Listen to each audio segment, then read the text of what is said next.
नमस्कार, मैं रूपक महागणाधिपति गणेश के एक नए एपिसोड में आप सभी का हार्दिक स्वागत करता हूँ। नमस्कार, मैं अपेक्षा। गणपति के विशेष रूपों को खोजने की इस पावन यात्रा में आप सभी का स्वागत करती हूँ।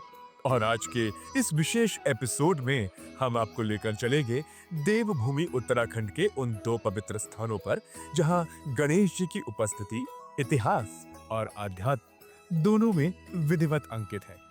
और फिर हम देवभूमि उत्तराखंड से निकलेंगे हिमाचल प्रदेश की ओर, जहाँ मंडी में स्थित है वह गणेश मंदिर जिसे लगभग 5000 साल पुराना माना जाता है। तो चलिए श्री गणेश करते हैं देवभूमि के साथ हिमाचल प्रदेश में गणपति की खोज की यात्रा का, और गणपति के इन अद्भुत स्वरूपों को जानने के लिए उस श्रृंखला के एक नए अंक का, जिसका नाम है महागणाधिपति गणेश। आदि अनादि संस्कृति की विजय यात्रा।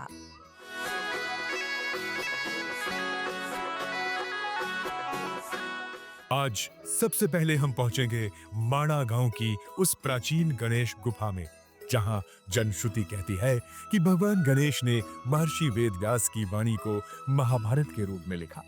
गणेश गुफा माणा गांव के सुरम्य पर्वतों के बीच स्थित वह धाम, जहां की हर चट्टान, हर गूंज एक ऐसी ऊर्जा से भरी है जो बताती है कि ज्ञान और भक्ति जब मिलते हैं तो इतिहास रचता है। तो आइए भारत के अंतिम गांव में स्थित इस प्राचीन गुफा में हम प्रवेश करते हैं, जहां गणेश जी के लेखन की दिव्यता की अनुभूति आज भी होती है।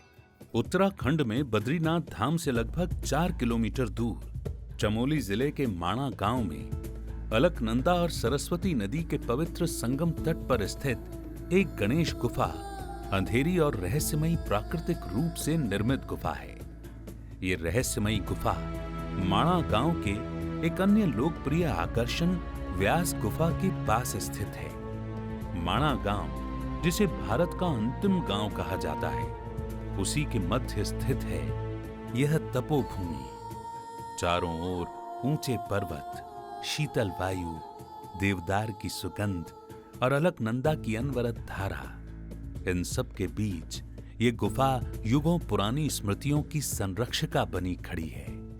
जनश्रुतियों में कहा गया है कि इसी गुफा में महर्षि वेदव्यास ने अनगिनत ऋचाओं, उपनिषदों और पुराणों के दिव्य ज्ञान का वाचन किया था, और उनका वाचन स्थिर, गहन और मंत्रवत होता था। व्यास गुफा को बाहर से देखकर ऐसा लगता है मानो कई ग्रंथ एक दूसरे के ऊपर रखे हुए हैं, इसलिए इसे व्यास पोथी भी कहते हैं।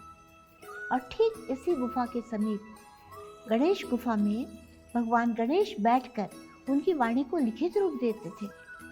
यहीं से प्रारंभ हुई भारतीय इतिहास की महानतम गाथा महाभारत। जब भी कोई नया काम आरंभ किया जाता है तो सबसे पहले गणेश जी का स्मरण किया जाता है। लेकिन वेदव्यास जी ने जब महाभारत काव्य की रचना शुरू की, तब उन्होंने न केवल गणेश जी का स्मरण किया, वरन गणेश जी को इस बात के लिए भी तैयार कर लिया कि आप महाभारत खुद अपने हाथ से लिखें। गणेश जी ने कहा कि मैं महाभारत लिख तो दूंगा, लेकिन आपको निरंतर बिना रुके कथा बताते रहना होगा।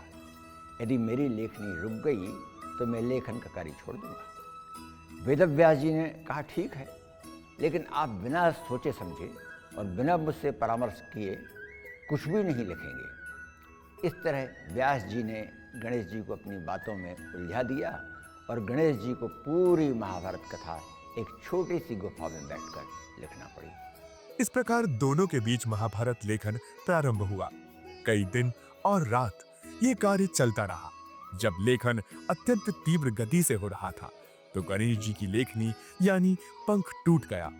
उन्होंने अपनी शर्त निभाने के लिए अपना एक दांत तोड़कर उसे कलम के रूप में प्रयोग किया। तभी से भगवान गणेश एक दत्त कहलाए, और कहा जाता है उस टूटे दांत की शक्ति आज भी इस गुफा में विद्यमान है। इस गुफा में प्रवेश करते ही एक अद्भुत दिव्य ऊर्जा का अनुभव होता है। दीवारों पर हल्के हल्के प्राकृतिक आकारों में भगवान गणेश की आकृति स्वयं प्रकट होती है। कई भक्त बताते हैं कि गुफा के भीतर ध्यान करने पर मन असाधारण शांति का अनुभव करता है, जैसे स्वयं गणेश जी का आशीर्वाद मिल रहा हो। यहाँ एक प्राकृतिक शिलाखंड है जिसे भक्त गणेश जी का टूटा हुआ दांत मानते हैं। इस शिला की आकृति दंत जैसी पतली और गोलाकार है। व्यास गुफा केवल एक ऐतिहासिक स्थल नहीं, बल्कि ये ज्ञान का प्राण स्थान है। ये वही स्थान है जहां ध्वनि, मौन, ब्रह्म ज्ञान एक ही सूत्र में बंधकर मानवता के लिए धर्म, दायित्व और सत्य का मार्ग प्रकाशित करते रहे हैं। गणेश गुफा की दिव्य वाणी और उस प्राचीन लेखन स्थली के दर्शन के पश्चात इसी चमत्कारी परंपरा को आगे बढ़ाते हुए अब हम आपको लेकर चल रहे हैं पौड़ी गढ़वाल के श्रीनगर गणेश मंदिर की ओर।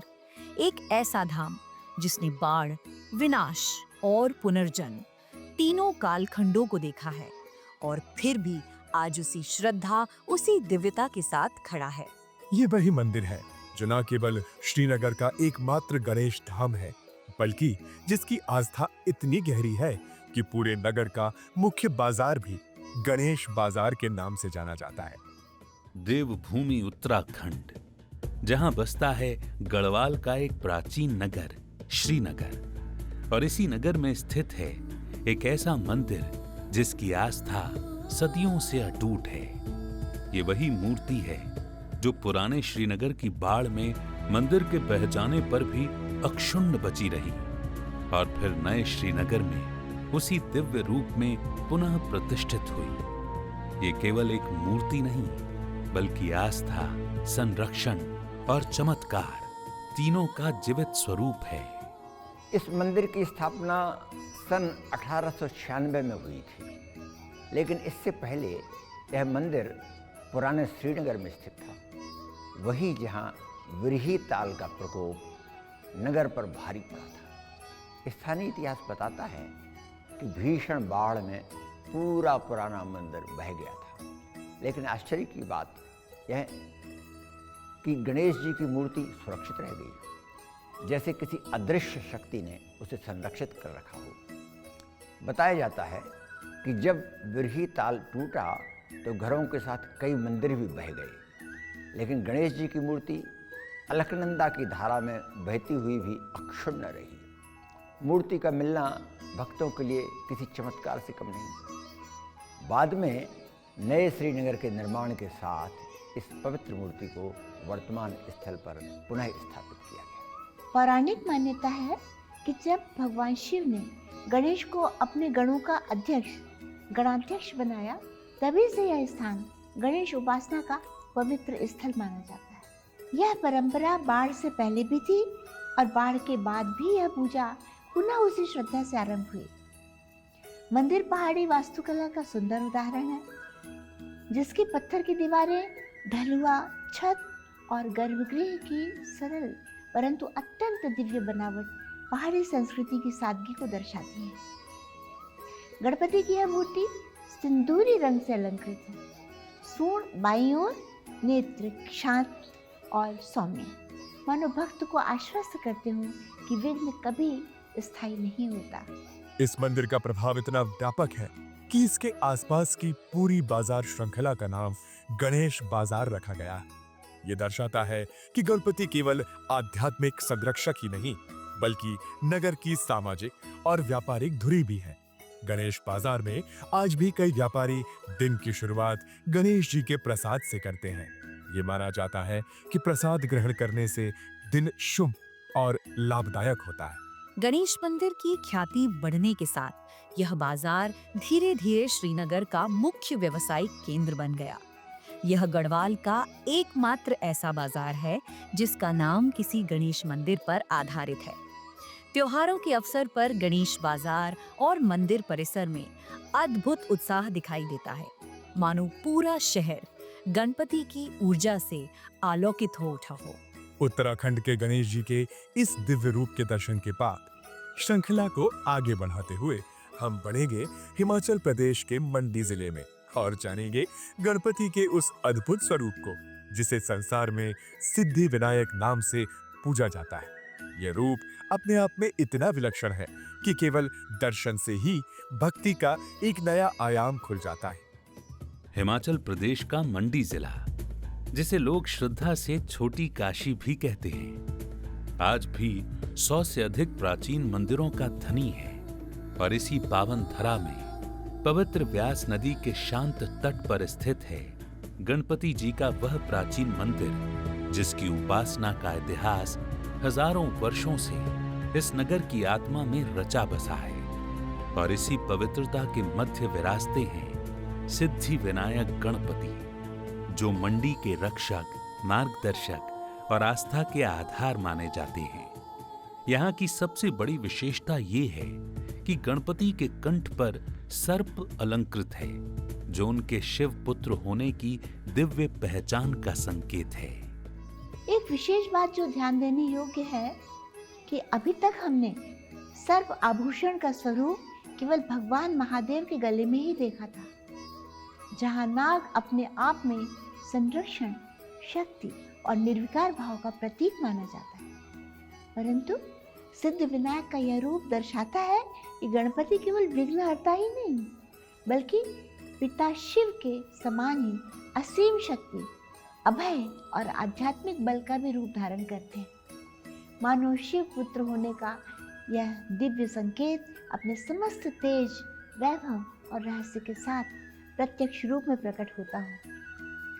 सर्पधारण, शांत मुख मुद्रा, 4 भुजाओं वाला संतुलित रूप, ये सब मिलकर यह अनुभूति कराते हैं कि यह रूप केवल गणेश का नहीं, बल्कि गणपति महेश्वर तत्व का संयुक्त प्रतीक है। मंडी के सिद्ध गणपति मंदिर का निर्माण मंडी रियासत के राजा रहे राजा सिद्धसेन ने 1686 ईस्वी में करवाया था। मंडी का राज परिवार बंगाल से संबंध रखता था और तंत्र विद्या में अधिक विश्वास रखता था।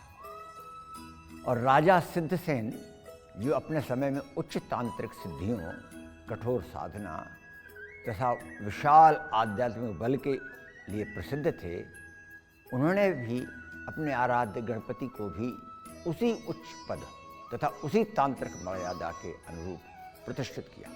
कहा जाता है कि राजा सिद्धसेन जिस स्थान पर राजपुरोहित बैठकर पूजा किया करते थे, ठीक उसी आसन पर बैठकर वे स्वयं गणपति को तिलक किया करते थे और शक्ति साधना के एक दुर्लभ क्रम में गंगा माता का आह्वान करते थे। लोक विश्वास ये भी कहता है कि आवाहन पूर्ण होते ही गंगा माता साक्षात गणपति के चरणों में प्रकट हो जाती थी। मानो तांत्रिक ऊर्जा और भक्ति का संगम उसी क्षण जीवंत हो उठा हो। गणपति की यह अद्वितीय मूर्ति कंठ में सर्प आभूषण और सिंदूरी आभा सहित हिमालयी देवभूमि की उस परंपरा का प्रतीक है, जहां ईश्वर का स्वरूप केवल देखा नहीं बल्कि अनुभव किया जाता है।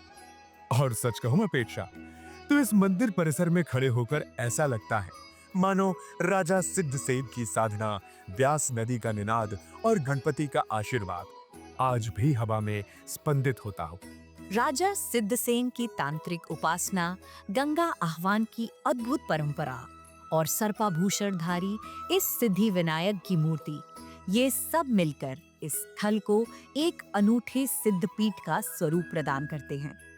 यहाँ खड़े होकर लगता है कि मानो सैकड़ों वर्षों की साधना आज भी इसी गर्भगृह में प्रतिध्वनित हो रही है और संसार के विघ्न गणपति की एक कृपा दृष्टि से मिट्टी की तरह ढह जाते हैं।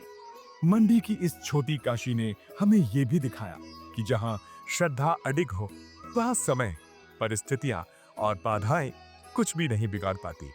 हिमालय की आध्यात्मिक परंपरा को यदि हम भारतीय संस्कृति की दृष्टि से देखें तो मंडी का सिद्ध गणपति और उत्तराखंड की गणेश गुफा दोनों ऐसे धाम हैं जहां आदि अनादि संस्कृति अपनी संपूर्ण गहनता के साथ उपस्थित है।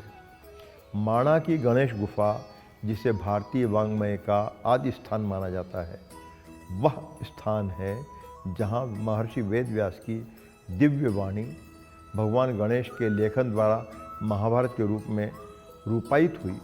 यह स्थल बताता है कि हमारी संस्कृति में ज्ञान का प्रारंभ किसी शिलालेख या कागज के माध्यम से नहीं, बल्कि शब्द, श्रुति और साधना से हुआ था। दूसरी ओर हिमाचल के मंडी में स्थित सिद्धि विनायक गणपति का स्वरूप ज्ञान नहीं बल्कि शक्ति का केंद्र है। राजा सिद्धसेन जैसे तांत्रिक साधकों की उपस्थिति, उनकी साधनाएं, सर्प आभूषण से विभूषित गणेश की मूर्ति और गंगा आह्वान की जनश्रुतियाँ इस मंदिर को एक सिद्ध पीठ का रूप देती हैं। यह स्थान बताता है कि भारतीय संस्कृति में ईश्वर केवल पूजनीय ही नहीं बल्कि तांत्रिक, आध्यात्मिक रक्षक और साधना का स्वरूप भी है। गणेश गुफा में जहां ज्ञान की अनादि धारा प्रवाहित होती है, वहीं मंडी के सिद्ध गणपति में शक्ति की अनादि परंपरा स्पंदित है। एक में वेदों की वाणी है तो दूसरे में तंत्र की ऊर्जा। एक अक्षर का उद्गम है तो दूसरा संरक्षण का प्रतीक। एक मौन साधना का केंद्र है तो दूसरा प्रकट शक्ति का स्वरूप। तो आज की यात्रा में हमने हिमालय की गहराइयों में छिपे गणेश उपासना के उन स्वरूपों को देखा जो ज्ञान, शक्ति और साधना तीनों के प्रतीक है। माणा की गणेश गुफा से लेकर मंडी के सिद्ध गणपति तक हर स्थान ने हमें आदि अनादि संस्कृति का विस्तार समझाया। और अब इन सभी पवित्र अनुभवों को हृदय में संजोकर हम प्रस्थान कर रहे हैं एक नए प्रदेश की ओर, जहां गणपति की उपासना एक नए स्वरूप, नई लोक कथा और नई सांस्कृतिक धारा में प्रकट होती है। अगले एपिसोड में हम नई भूमि, नए पर्वत, नया इतिहास और गणपति के नए चमत्कारों के साक्षी बनेंगे। तब तक जुड़े रहिए केवल वीर भारत पर, क्योंकि हमारी यात्रा यहाँ थमती नहीं, बस दिशा बदलती है। और इसी अनुभूति के साथ तैयार रहिए और देखते रहिए महागणाधिपति गणेश। आदि अनादि संस्कृति की विजय यात्रा। अभी के लिए नमस्कार।